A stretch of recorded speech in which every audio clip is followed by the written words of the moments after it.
Imagine a killer, but not an ordinary one. He doesn't just kill, he forces people to confront their own choices. But why does Jigsaw do this?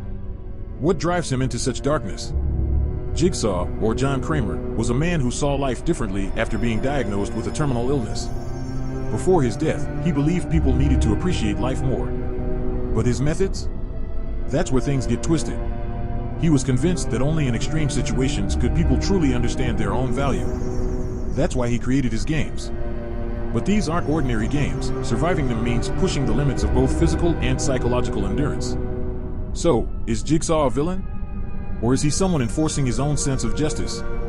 What do you think?